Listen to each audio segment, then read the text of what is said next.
Salut à toutes et à tous, j'espère que vous allez bien. Au cours de ma précédente sortie médiatique, je vous ai promis une explication en détail du contexte de ma rencontre avec le président Talon. On y est. Pour tout savoir, je vous invite à suivre cette vidéo du début jusqu'à la fin. Avant tout propos, permettez-moi d'abord de vous faire très rapidement une petite genèse du déroulement des événements. Nous étions en 2021 lorsque je me suis porté candidat aux élections de renouvellement des instances dirigeantes de l'École nationale d'administration et de magistrature, ENAM. Il s'agissait du BUE ENAM, actuel ENA. Pour mes abonnés qui me suivent depuis l'Europe, c'est l'équivalent des BDE, bureaux des étudiants dans les universités françaises. Comme vous pouvez le voir, j'avais été entouré par une très belle équipe, une équipe dynamique, dévouée et engagée.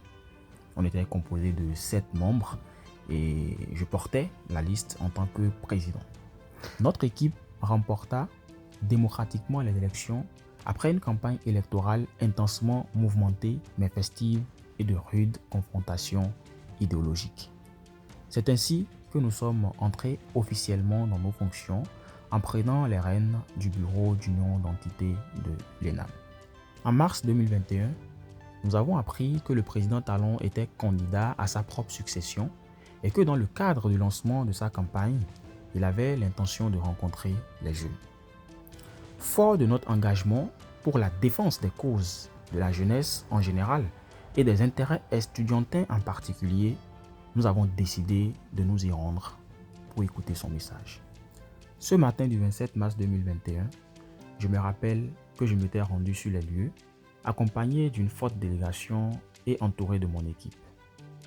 Pendant que nous étions sur l'esplanade du Palais des Congrès, j'échangeais avec l'équipe qui m'accompagnait et je leur disais que si jamais j'avais l'opportunité de m'adresser au président, je lui dirais certaines vérités que beaucoup n'oseraient pas le dire parce qu'on estime que durant son premier mandat, il y a beaucoup d'attentes qui n'ont pas été comblées et donc il y a suffisamment de mécontents.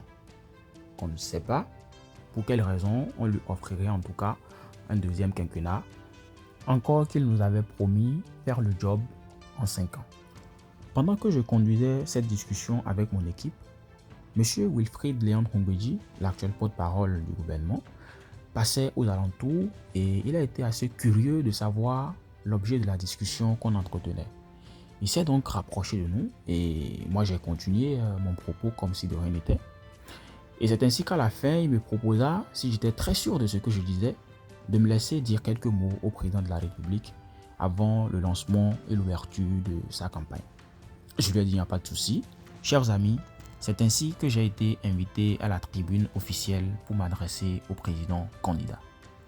Je lui ai posé des questions courageuses, notamment en mettant l'accent sur le problème du chômage des jeunes et de leur employabilité.